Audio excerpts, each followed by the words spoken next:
오늘 말씀은 사사기서 1장 22절부터 36절입니다. 국어사전은 저항의 정의에 대해서 이렇게 쓰고 있습니다. 어떤 힘이나 조건에 굽히지 아니하고 거역하거나 버팀. 이것이 저항의 정의입니다. 어저께 본문에서 남쪽 지파의 정복 과정을 보았다면 오늘 본문은 북쪽 지파의 정복 과정에 대해서 다루고 있습니다. 그리고 사석에서는 이 북쪽 지파의 정복 과정에서 독자들에게 두드러지게 전달하려고 하는 내용이 있습니다. 그것은 바로 죄의 저항입니다.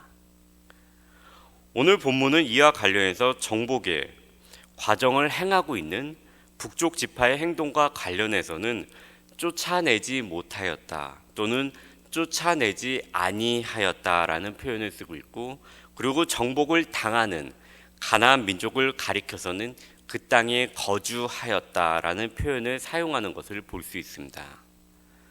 22절부터 26절을 보게 되면은 요셉 가문이 먼저 분배받은 땅을 얻기 위해 나아갑니다.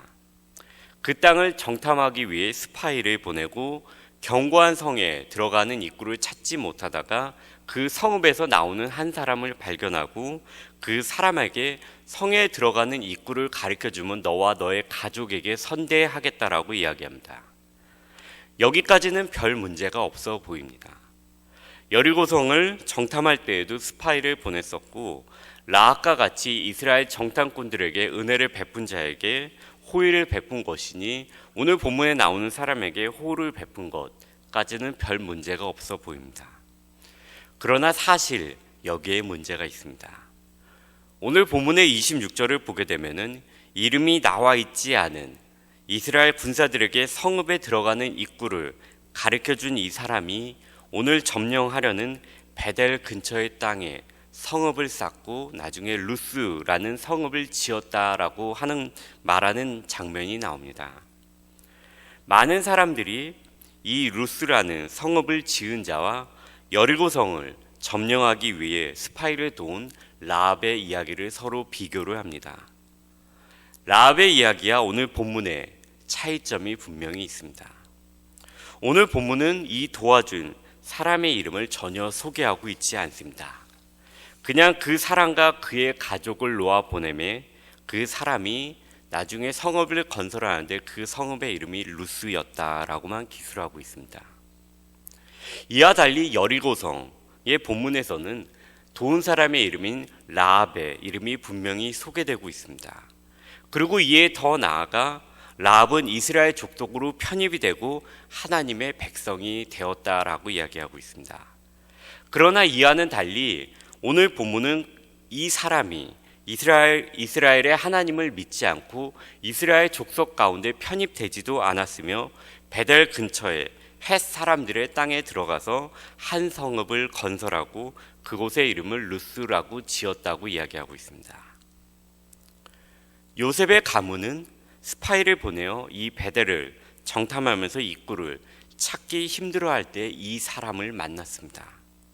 그리고 아마도 이 사람이 하나님께서 보내주신 사람이라고 생각하였을 수도 있습니다. 그러나 라합의 경우와는 달리 이 사람은 하나님을 경외하는 사람이 아니었습니다. 결론적으로는 그는 루스라는 성읍을 건설하고 그 안에서 가나안인으로서 가나안의 문화를 지키면서 살아가게 됩니다. 당연히 이 지역을 통하여서 나중에 이스라엘과 가나안의 문화가 교류되었을 것이라는 것도 우리는 쉽게 짐작해 볼 수 있습니다. 하나님은 가나안 정복 전쟁을 치르기에 앞서서 먼저 이야기하신 것이 있습니다. 이스라엘 사람들에게 절대 가나안 족속과 언약을 맺지 말라고 당부하셨습니다. 여호수아서 23장에 보면 이런 당부의 말씀이 있습니다. 너희 중에 남아있는 이 민족들 중에 들어가지 말라. 그들의 신들의 이름을 부르지 말라. 그것들을 가리켜 맹세하지 말라. 또 그것을 섬겨서 그것들에게 절하지 말라라는 것입니다. 이 당부가 깨트려지는 모습은 이 사람과의 거래를 통해서도 볼 수 있으며 동시에 많은 가나안 족속들이 정복당하지 않은 상태로 남아져 있는 모습 가운데서도 볼 수 있습니다.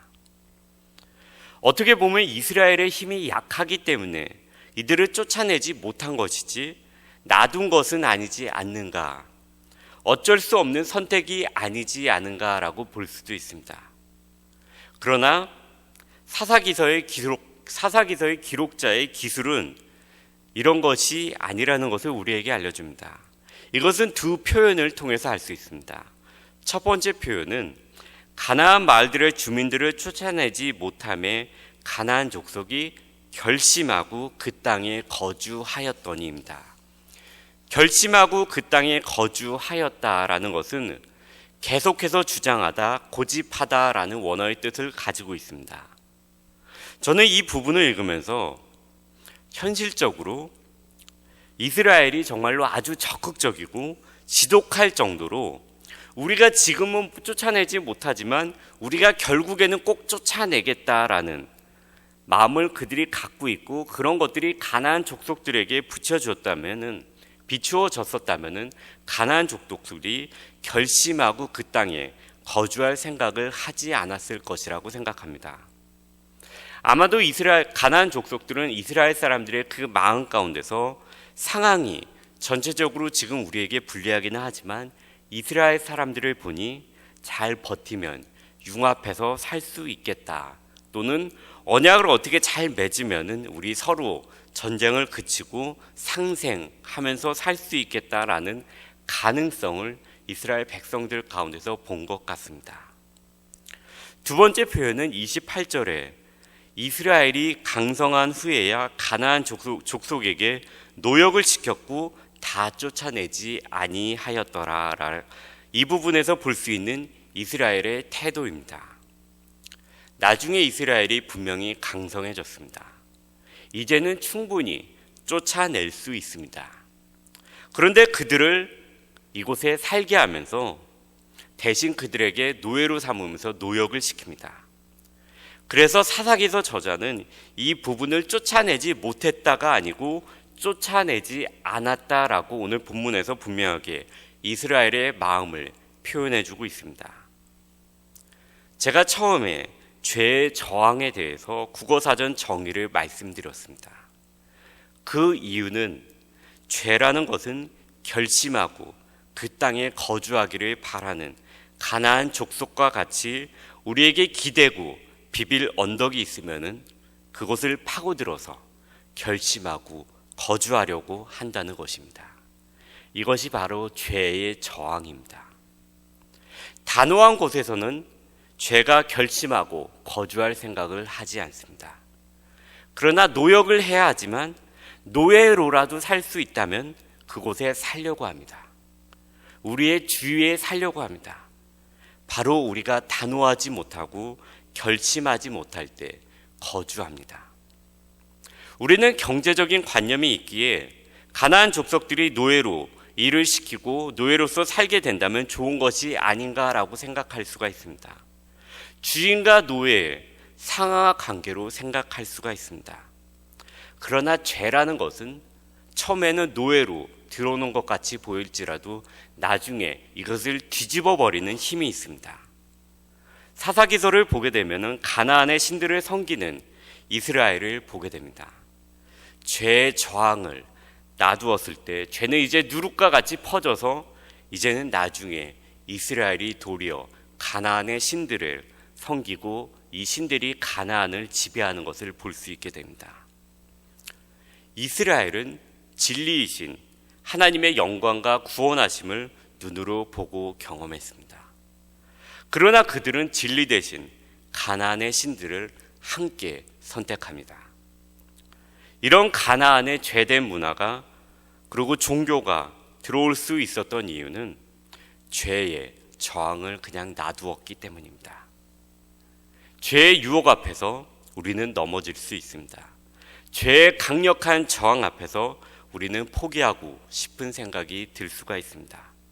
죄 앞에 쓰러지고 넘어진 자신의 나약한 모습을 발견할 수도 있습니다. 그러나 우리는 강하게 마음을 먹어야 합니다. 그리고 가장 중요한 것은 이런 모습을 볼 때 하나님 앞에 겸손한 마음을 갖고 자신을 계속 하나님의 말씀에 비추어 보아야 한다는 것입니다.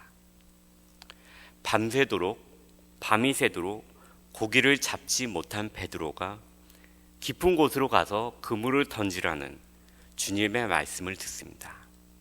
그리고 많은 고기가 잡히자 베드로는 주님 앞에 뛰어와서 겸손한 마음으로 주님 앞에 엎드립니다. 그리고 이렇게 고백합니다. 주여 나를 떠나소서 나는 죄인이로소이다. 그리고 이에 예수님께서는 이렇게 대답합니다. 이 대답은 겸손하게 무릎 꿇는 우리 모두에게 주시는 예수님의 대답이라고 생각합니다. 두려워하지 말라. 이제 후로는 너가 사람을 낚는 어부가 되리라. 죄 앞에서 두려워 떠는 자가 아닌 어부로 부르신 주님을 생각하면서 오늘도 단호한 마음과 또한 주님 앞에 겸손히 엎드릴 수 있는 마음을 가지고 살아가는 저와 우리 모두가 되었으면 좋겠습니다.